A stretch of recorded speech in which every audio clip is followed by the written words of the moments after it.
Ya pemirsa, saat ini kami berada di depan sebuah rumah khas Betawi di Kampung Sawah, Jagakarsa, Jakarta Selatan. Dan saya Rudian Danu dan rekan Rika Amru nanti akan berbincang-bincang dengan calon gubernur dan juga calon wakil gubernur DKI Jakarta nomor urut 3, Anies Baswedan dan Sandiaga Uno. Tidak hanya berbincang dengan kami, pasangan calon nomor urut 3, Anies dan Sandi juga akan berbincang dengan warga Kampung Sawah. Nah pemirsa, inilah uji kandidat Pilkada DKI Jakarta.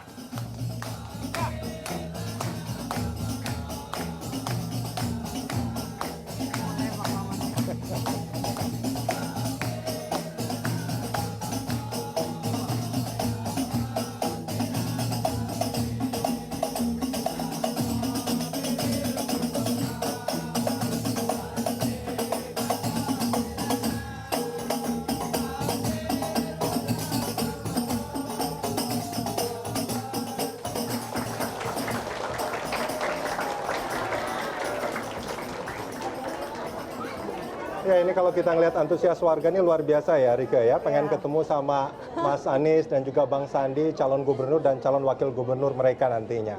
Dan ini suasananya memang kita nggak lagi ngelenong sebetulnya Bang Sandi. Walaupun suasananya seperti ya, itu. Tapi berbeda ya, kita tidak di studio ya kali ini ya. Dan nanti juga kita memang mengundang warga jika punya pertanyaan secara langsung untuk Mas Anies dan juga Bang Sandi. Ini kalau kita bicara soal ngelenong, saya jadi ingat lagu Jali-Jali gitu. Ini khas Betawi memang khas ya, Betawi. sesuai dengan tempat kita. Betul sekali. Ini saya tahu Mas Anies sama Bang Sandi ini seharian ini berkunjungnya ke luar biasa banyak tempat. Kalau penyanyi Jali-Jali itu katanya begini, capek sedikit tidak peduli. Benar nggak nih Mas Anies dan Bang Sandi nih? Hah?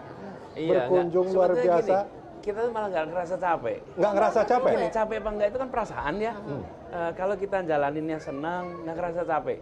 Kalau sesuatu yang kita tidak sukai, sebentar aja ngerasa capek. Oke. Dan alhamdulillah, apalagi Bang Sandi udah mencahin rekor nih. Rekor apa nih? Rekor belusukan. Rekor. Jumlah titik belusukan. Muri. Oke. Muri jumlah titik belusukan. 1.333 titik sekarang. Dalam sehari bisa Dalam sampai berapa? 18 bulan. 18 bulan, 18 1,5 tahun Oke, ya memang luar ya. biasa. Alhamdulillah kita senang dan apalagi kalau ketemu warga. Sehari ini bisa misalnya seperti tadi ya bisa 8 titik, 8 lokasi yang kita ketemu. Kalau lihat jadwal kelihatannya kayak penuh gitu ya. Ya. Ketika udah dijalanin sih santai, menikmati dan seperti sekarang nih kelihatan capek nggak kelihatan? Nah, itu. Enggak kan?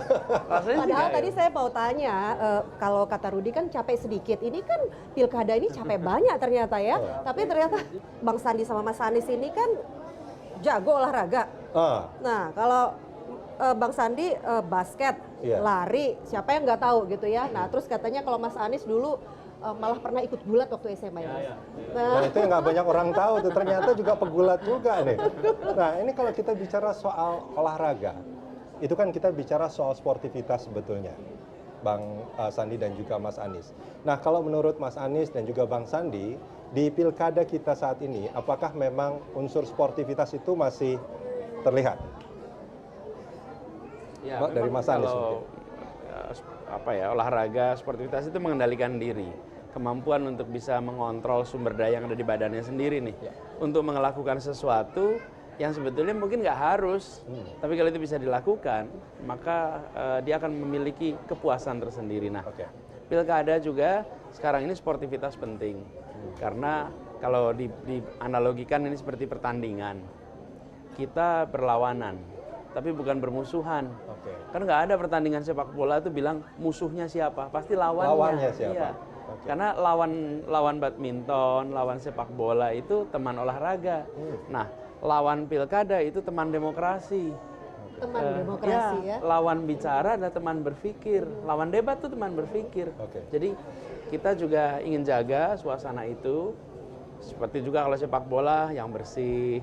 Jangan nendang kaki lawan, tendangnya bola, jangan nabrak. Tapi kadang-kadang dalam pertandingan itu pelanggaran juga terjadi, Mas Andi. Nah, kalau ada pelanggaran laporin. Terus biasanya kalau ada pelanggaran penontonnya gitu kan. Wasitnya mesti adil juga. Wasitnya mesti adil. Nah itu kalau dilihat di putaran pilkada ini, kalau menurut Bang Sandi gimana?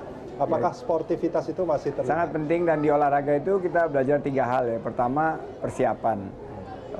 Terhadap isu-isu kita mengusung isu yang kita sudah siapkan, karena kita sudah mendengar dari masyarakat isu itu adalah pendidikan, lapangan pekerjaan dan biaya hidup dan dibungkus dalam suatu usaha untuk mempersatukan warga Jakarta. Kedua, di olahraga itu kita belajar speed. Sehari ini Mas Anies, saya kagum juga nih, karena saya udah jalanin 18 bulan, Mas Anies dalam 6 bulan, dia bisa sehari 11 sampai 12, titik. mulai dari subuh ke subuh gitu loh. Kita betul-betul harus siap menghadapi uphill battle. Ya. Uphill battle itu ya alhamdulillah kemarin 15 Februari kita sudah selesaikan dan sekarang tinggal 10 hari lagi nih. Kita harus perlu memastikan finishnya itu dengan sprint yang kuat. Gitu. Nah, ini kalau diibaratkan ini mobil ini udah gaspol ya, menjelang hari-hari pencoblosan nanti ya. Ya, jadi speednya udah full speed. Tapi juga full speednya bukan mendadak. Full speednya kan udah di pelan-pelan bertahap gitu. Mungkin belum banyak orang yang tahu, Mas Anies juga dulu SMA ya pernah gulat. Mana sih Mas yang lebih berat? Gulat fisik atau pergulatan politik? Sebetulnya kalau bicara gulat itu lagi-lagi itu juga soal kecepatan, soal stamina, soal endurance, daya tahan, dan ujungnya adalah kontrol perasaan. Karena ketika mau masuk di dalam sebuah arena pertarungan itu kita lihat kan itu gut ya, gut itu nyali itu harus ada, dan ketika terlibat dalam sebuah pergulatan itu keras gitu ya, tetapi ada batasnya, ada aturan mainnya, bukan bisa melakukan apa saja. Jadi dan kalau kita melakukan sesuatu yang nggak benar, emosi, malah justru di situ kita akan kalah. Saya merasakan kalau udah pinch itu ya, dipegang itu pin itu, Dipiting ya kalau kata itu, pada saat itu emosional malah justru lebih mudah. Jadi kontrol atas, sama seperti sekarang juga banyak fitnah, banyak hoax, banyak kita bikin kalau hoax, kalau fitnah atau kata-kata keras kita bikinin jadi tweet jahat. Nggak bisa dipungkiri masyarakat juga terbelah loh, Mas Anies dan juga Bang Sandi, karena pilkada DKI Jakarta ini. Nah itu gimana caranya supaya nanti masyarakat itu betul-betul yang sekarang terbelah itu betul-betul bisa. Jadi terbelah ini karena hoax dan kampanye bisa hitam juga ya. Hoax, kalau gini aja, kalau Anda ikut lihat putaran final Piala Dunia, terbelah juga kok. Ketika babak final tuh dua kok, woi ramai betul. Nonton bareng tuh, woi sama tuding-tudingan. Padahal bukan kita pula, bukan negara kita pula yang main, dan kita all out. Maksud saya anggap ini sebagai sesuatu yang normal juga, bukan sesuatu yang luar biasa. Kita pilkada sudah berkali-kali. Karena itu kami yakin sesudah ini dengan semangat tadi yang disampaikan Bang Sandi, kita menyelesaikan soal ketimpangan supaya bisa mempersatukan. Karena kita ingin warga bersatu. Kenapa? Karena nggak ada lagi gap yang terlalu lebar antara kaya miskin, gap yang lebar antara yang terdidik dan tak terdidik, gap yang lebar antara yang bekerja dan tak bekerja. Jadi suasana persatuan itu dibangun karena keadilan itu ditegakkan. Jadi kita ingin nanti ke depannya sesudah ini selesai kita rangkul semuanya. Karena gubernur, wakil gubernur kan bukan wakil gubernur sekelompok orang ya, tapi seluruh warga DKI Jakarta. Ya, termasuk ini, yang tidak memilih juga. Ya, ini tuh cuma sekedar menentukan prosesnya saja. Siapa yang jadinya.